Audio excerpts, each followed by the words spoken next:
The James Show Podcast. Still confused by what I see on TV because both sides of the aisle are acting like this is the worst thing in the world. We have some federal workers, about 20% of them are going to be temporarily furloughed. And at the end of this, we're just going to either have the can kicked or we're going to add to the budget deficit and kick the can even harder. So on the long-term prospects, I don't like it. But in the medium term, party on, Wayne. Party on, Garth. It's the shutdown party on the James Show. I love it. I still don't understand why they're blaming each other. No, this is the Republican shutdown. No, this is Democrat shutdown. I'd be out there and be like, this is my shutdown. I did this. I'm the one who finally gave the taxpayers a break. I'm the one who finally took thousands and thousands of absolutely worthless, necessary salaries, sat them at home, and I'm showing the rest of the world, you don't need these people. You don't need government to be this big. We do not need to spend $7 trillion in taxpayer money a year, especially when we're only taking in $5 trillion, in order to keep this whole ball of wax, keep this whole country together. No, you don't need it. It's unneeded. And the longer this goes on, I hope the more and more of the American people come to the realization that, what the hell are we doing all this for? What are we spending $7 trillion on? Is that really necessary? You don't think we can get by with just maybe, I don't know, $5 trillion? $5 trillion is not enough? $4 trillion? Because, look, here's the truth. It could get a lot lower than that. I bet you if we just stuck to what the federal government size should be according to the bounds of the Constitution, it'd be less than $1 trillion a year. If we got rid of all these dumb social programs, it's the socialism that's causing all these problems. It's the socialism that caused the debt, the deficit, inflation, skyrocketing prices for health care and education. Pretty much anything they touch, the more they get into the housing industry, the harder it is to be a homeowner. Anyone else notice these correlations that go together so perfectly? I love it. I hope more and more of the American people are starting to get that message. But look, can you just imagine the fantasy if actually cut the federal government down to the constitutional size it's supposed to be? We wouldn't need income taxes. We wouldn't need property taxes. But here we are. Let's just go ahead and get in. Marjorie Taylor Greene is now like the smartest person in the world. She's on CNN and MSNBC, and they all love her because she's saying something that fits the narrative. For my constituents, it's great. We track all the calls that come into my office. About 60% of the calls coming in right now are calls of support and saying, yes, health insurance is a crisis. They're telling us stories about how they're already paying $2,000 a month with $10,000 deductibles. I'm getting phone calls from people that are saying if the ACA tax credits expire, they aren't going to be able to have health insurance. They're going to have to drop it. But I'm hearing from people on both sides, people already on the ACA and people that are already getting crushed by high health insurance premiums. Yeah, so this is Marjorie Taylor Greene. She is one of the righties of the rights, and look, that's okay. That's nothing wrong with it. She's, that's what got her into office.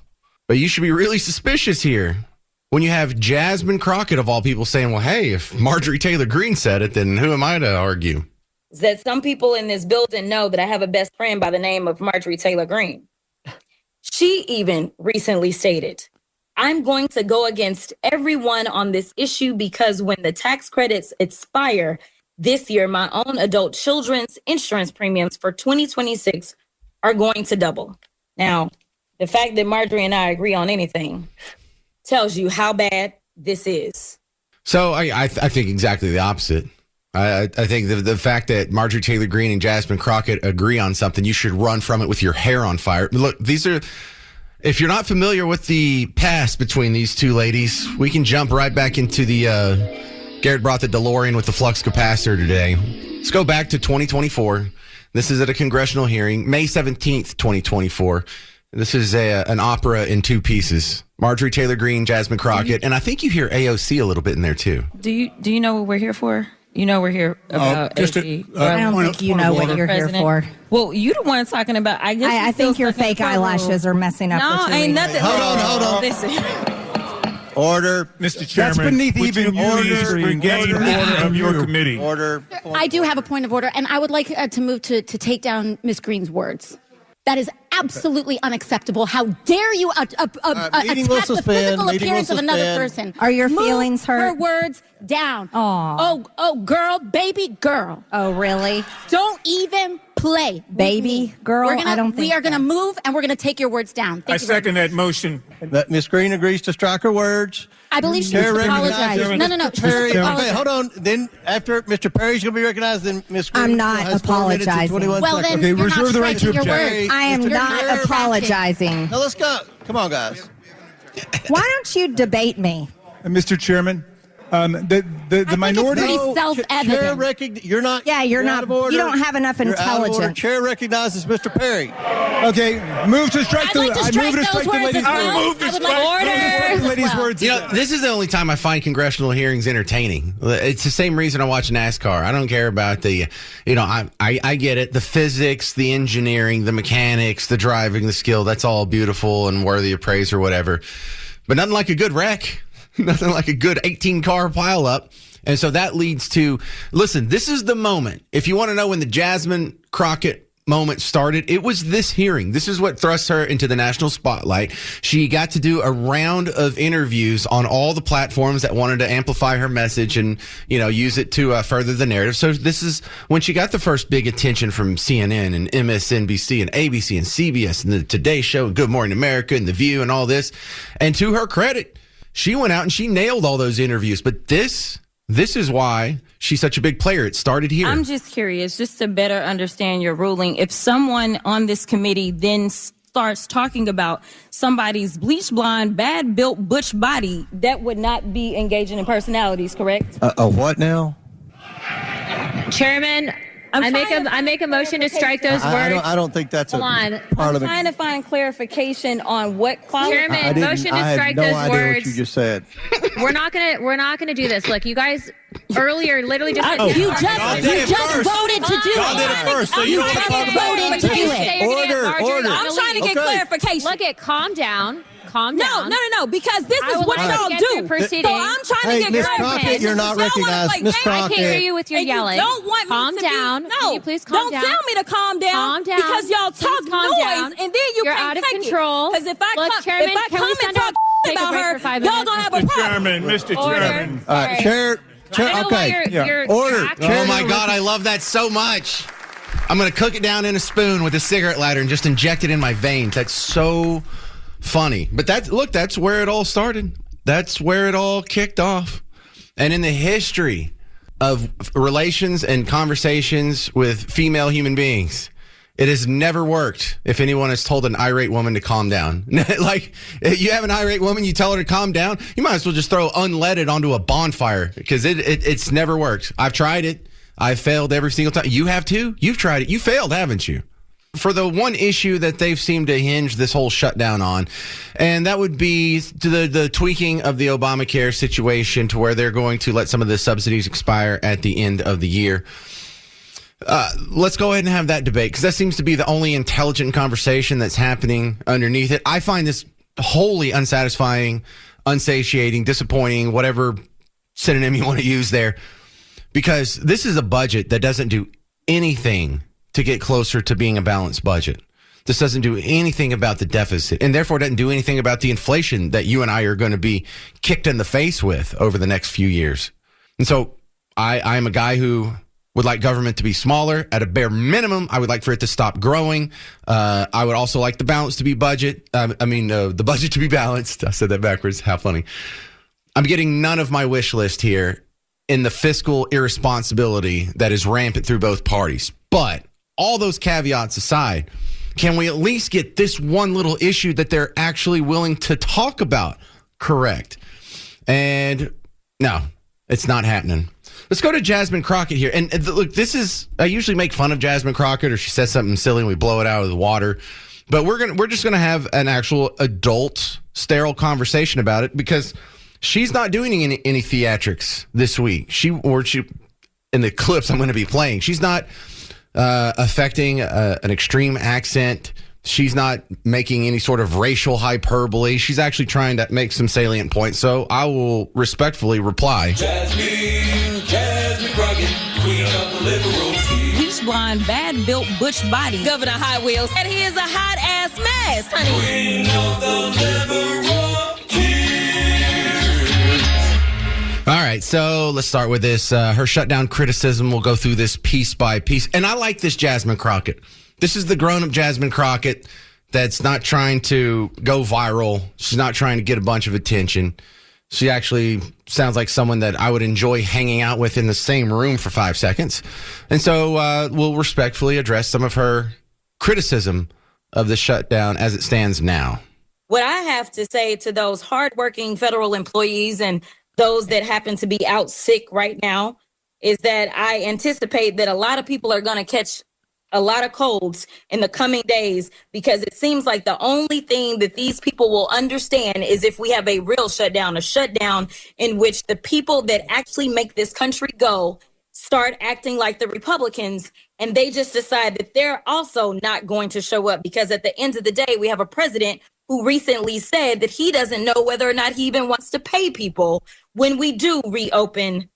See, I like this this talking point here that she's bringing up, because this is some criticism I hear. I even hear this from some of my Team Red listeners.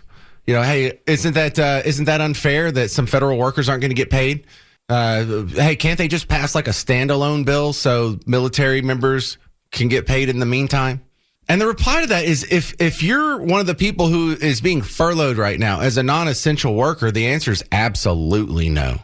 But I'm also really the wrong guy to ask on this. I really am. I don't think that we should have so many of these agencies in the federal government. And if you're one of these that's outside of what I consider the constitutional bounds, you know, like the government's not supposed to be involved in healthcare. The government's not supposed to be involved. Federal government's not supposed to be involved in education or housing and urban development, or, you know, so many of these other facets that I disagree with. Every single one who works for one of these unconstitutional agencies, no sympathy. Just absolutely none. I know that's not what's best for you. I know that's going to be tough for your family, but you're in a job that shouldn't even exist anyway. So no, I don't lose any sleep or feel bad that you're being pushed out of that job. Because you know what I hope you do? I hope you go find another job. I hope it's in the private sector. And I hope you start contributing to the tax base instead of peeling away from it.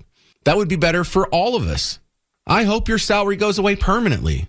I hope in the future that so many of you people have found employment that's productive, that adds to the GDP instead of taking away from it, that it's actually noticeably reducing the deficit.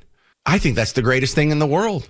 And if we've got to cut off your paycheck to get you off of our back or get you out of the wagon that all the taxpayers have to pull, and you have to come down here and start pulling the wagon with us, we're all better off. So no, I don't agree with that. Again, I find it totally disappointing how many people on Team Red are saying the exact same thing that she's saying, because the economic fallacy knows no ideological bounds here. But the next point she brings up, I hear a lot too. We've got to do something here because the healthcare costs are exploding. Well, I got to turn her back up. Hang on. About this isn't just about those that will lose health insurance, because at the end of the day, we all will be impacted. Everyone's healthcare costs will go up, and everyone may end up missing a hospital or a doctor because of the reckless policies of the Republicans. Just in my district, a 60-year-old couple making $80,000 a year would see their premiums increase by nearly $20,000. A family of four making $64,000 a year would see an increase of $2,571, roughly 197%. Again, very deceptive use of the language, but I've heard both sides do this. Let me do my own thing here. Their premiums aren't going to go up by $20,000. Their premiums are going to remain the same. They're just going to get the full bill for their premium instead of they only have to pay for like 17% of it and the taxpayer gets the rest of it. You're on the hook for the rest of that. That's $20,000 less that you as a taxpayer are going to have to cover. And when you talk about a couple that's making $80,000 a year, that's almost the median household income. No, we should not be having needs-based social programs for people who are wealthier than half the country. Because then you don't have even like, oh, this is a poverty or this is a safety net. No, now you just have a plain old socialist cost-sharing program where we all pay into this big same pot and we all get to draw from the big same pot. Why are they getting a subsidy in the first place? Why aren't we asking that question? And if your healthcare system is completely unaffordable for an older couple that is making the median household income, well, then you need to do something to address the underlying costs that drove it that high in the first place, not take more money from the taxpayers. The numbers on Obamacare are dismal, and they're damning. I was playing you Marjorie Taylor Greene and Jasmine Crockett, in a sign of the apocalypse, actually agreeing on a very contentious issue. I know, God's angry now. Who pissed him off? Here's another clip from Jasmine Crockett, though. This blame game is what we've got to talk about. Who destroyed your health care? In just 8 months, Republicans have shattered an already broken public health system. Their one big ugly bill enacted the largest cuts to health care in American history. Texas, under Republican rule for over 30 years, already had the highest uninsured rate in the country. And now an additional 1.6 million Texans are projected to lose their health insurance. So I have Stephen Moore on the James Show from time to time. He's a name you might recognize. He's on Fox News quite a bit. He's on Fox Business quite a bit. He was in the Trump administration and one of the guys who helped write the Tax Cut and Jobs Act of 2017 that gave you your big tax cut almost 10 years ago. It's the one that just got renewed in the one big beautiful bill. And one time when he was on the show, he's like, you got to get on my daily newsletter. You're going to love it. And I'll be damned, I do love it. It's fantastic. And the one he sent out, was this yesterday or today's? Let's see. He sent this to me 5 hours ago. It's called Unleash Prosperity. In it is a list of broken Affordable Care Act promises, like Obamacare, the official name, Affordable Care Act.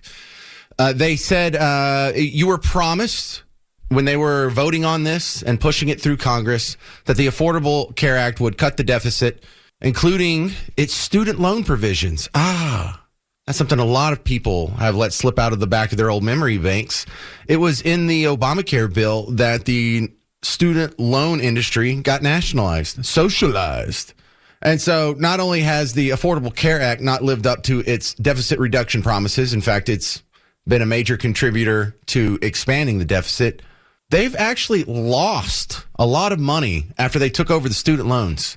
They're doing worse than the private sector was. Any big shock there? Absolutely not. Of course, the private sector can provide a good or service more efficiently than the federal government.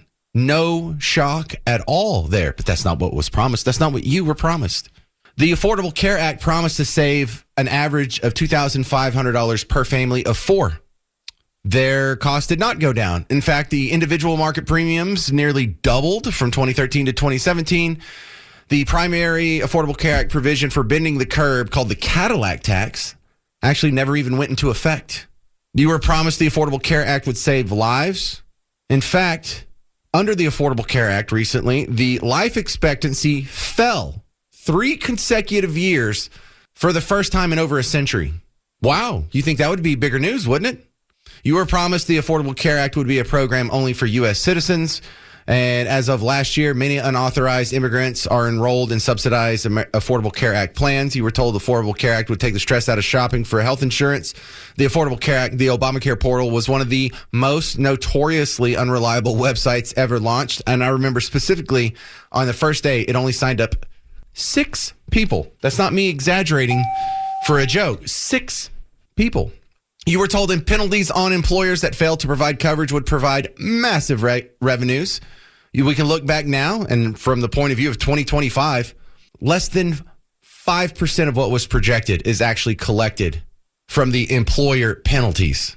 You were told the Affordable Care Act would increase economic growth. Affordable Care Act resulted in smaller businesses, fewer full-time jobs, significant disincentives to work. You were told Medicaid would be an efficient way to increase coverage. Medicaid expansion is far more expensive than they had projected in the CBO scoring of the bill when it was passed. You were told if you like your plan, you can keep it. You can't. You were told if you like your doctor, you can keep it. Millions of people had their plans canceled and lost access to their doctors. You already know that. And I'm not even through the whole dozen. I don't even have to go through the whole dozen. By any metric promise that they gave you, pretty much, it has been a failure. By their own terms, not terms that I made up, not me scoring it based on my own biased angles here. I'm just looking at the promises that they told you and how many of them fell flat on their face. So who broke Obamacare? The real lesson here is what I was saying when Obamacare was trying to be passed. I know you probably weren't listening to me back then. But the point that a lot of people are making, this wasn't just a flash of James Parker brilliance, is that in order to need Obamacare, you have to necessarily admit that all of these other government interventions into healthcare have failed. Oh, poor people can't afford healthcare. Well, I thought that's what Medicaid was supposed to do. Oh, old people can't afford their health insurance premiums. If you're an old couple, your premiums are going to go up so much. I thought that's what Medicare was supposed to do. So in order to even lobby and ask for Obamacare, that is an implicit admission that your previous social programs didn't help. Can we at least start there? This is Ryan and Hazlitt. You're on WBAP. Ryan, go. Hey, so I am a small business owner, and the Affordable Care Act destroyed our health insurance, and we went to a catastrophic plan, and we kind of game the system. We do, my family and I, we do the cash plan. So when we go to the doctor, we ask for the cash price. And it's way cheaper than the copay on insurance. So if we got cancer, we have insurance for a catastrophic event. But otherwise, we pay the cash price and keep the insurance out of our health care. You know, I got to experience that for 2 years. I had piled up about 10 grand in the bank. And when we had our fourth kid, I was like, you know, it'd be nice if Miss Parker didn't have to work for as long as we can afford it. And I was self-employed at the time. And so, yeah, I got to see what that was like for 2 years. Miss Parker didn't have to work. And man, that was wild, because if I wanted to go get it myself, it was too expensive to afford, like a full coverage plan. If I wanted to go to the Affordable Care Act and get a subsidy for it, I would have gotten a huge subsidy. My cost would have been about the same. So I actually got to taste a little bit of that cash action there. And boy, that was a mess, because if one of our kids had gotten sick, I don't know what would have been covered and what wouldn't have been covered. And so within a couple years, she had gotten a job that had coverage at her employer. So we never had to wade through that. And I got to tell you, Ryan, that was actually kind of a scary position to be in, because I was on the cusp of just being drowned in medical debt. Now, the irony is I'm drowning in medical debt now, even though I have coverage. And I had a kid get sick. But, yeah, you're in a completely different situation than most people, Ryan. I'll give you an example. I had to get an MRI on a leg injury. My catastrophic insurance copay was $900. The cash price was $350. Wow. More people need to know that. I'm glad you called in, Ryan. Appreciate it, sir. So what are we in now? Is this day 8, 9? Are we in day 10? Day 10 of the shutdown party on the James Show. Of course, I feel like this is a whole lot of theater from both sides of the aisle. I don't think they're really having a real argument. I think we all know how this is going to end, because we've all seen this play out several times before.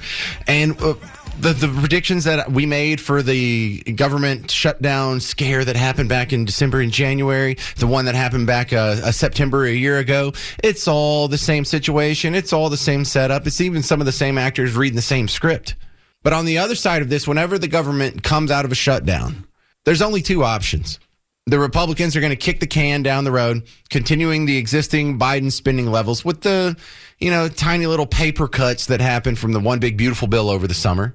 And so we're still going to have giant, almost $2 trillion deficits. We're still going to have inflation that's raging. We're still going to have a government that grew and did not get smaller, much less, or stay the same size, much less get smaller. Or the other outcome is going to be we make it even worse and spend even more money. And some of the Obamacare subsidies continue, if not all of them. And some of the stuff that was taken out in the one big beautiful bill gets restored. Both results should be unacceptable to anyone who is, economically speaking, a conservative. You don't have anyone up there fighting for you right now. And that should really bother you. That should really be a big problem. That even the side that's supposed to make government smaller never makes government smaller. And so when we look at the underlying argument over here, it's important to have this conversation. But even if we win or lose this one argument here, overall, you're going to lose when it comes to your paycheck, when it comes to your money not buying as much as it did last year. You're going to get a pay cut, and it's going to continue until someone in some party actually wants to slow this machine down just a little bit. Now, when it comes to what's going on here in the healthcare debate, both sides are pointing fingers. Both sides are saying the Republicans have destroyed your healthcare. Republicans are saying Democrats have destroyed your healthcare. This was Jasmine yesterday. In just 8 months, Republicans have shattered an already broken public health system. Their one big ugly bill enacted the largest cuts to healthcare in American history. Texas, under Republican rule for over 30 years, already had the highest uninsured rate in the country. And now an additional 1.6 million Texans are projected to lose their health insurance. All right. You know what? I kind of expect her to say that. That doesn't really upset me. That's kind of par for the course. I disagree with it philosophically. And of course, I don't think the GOP in the last 8 months has destroyed healthcare. The healthcare costs were already out of control and at ridiculous inflated levels when Trump got sworn in back in January. So to put this all to defeat the Republican Party, okay, that's just not even believable. Of course, a little bit of blame for both parties. But then this one does bother me. This is Marjorie Taylor Greene, the congressional representative out of Georgia, saying just about the same thing. Hearing from my constituents, it's great. We track all the calls that come into my office. About 60% of the calls coming in right now are calls of support and saying, yes, health insurance is a crisis. They're telling us stories about how they're already paying $2,000 a month with $10,000 deductibles. I'm getting phone calls from people that are saying if the ACA tax credits expire, they aren't going to be able to have health insurance. They're going to have to drop it. But I'm hearing from people on both sides, people already on the ACA and people that are already getting crushed by high health insurance premiums. All right, this is where we need to start having the adult conversation here. Because Marjorie Taylor Greene, first off, if you are changing your mind on where you stand on your principles on an issue because you're getting a whole lot of calls going one direction, going the other direction, that's bad news. Now, some people see that and they're like, well, isn't she supposed to represent the will of her constituents? I mean, somewhat. But what if the will of her constituents wanted her to support slavery? Would you still say that? You'd say, no, you got to have principles here.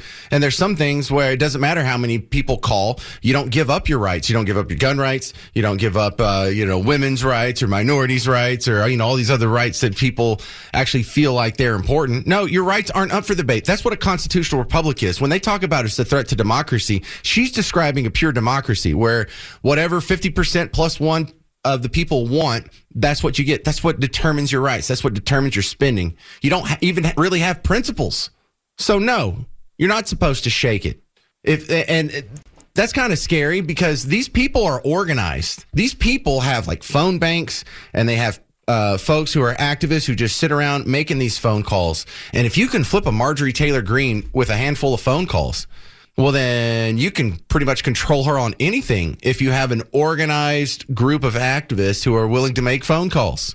Does she even know that's really the will of her constituents, or is this the will of people pretending to be her constituents who are calling us political activists? That's a huge concern. Coming up next, the Letitia James indictment. You should shed no tears for her because it's delicious. Audio next on The James Show. News Talk 820, 93.3 FM, WBAP. The James Show Podcast.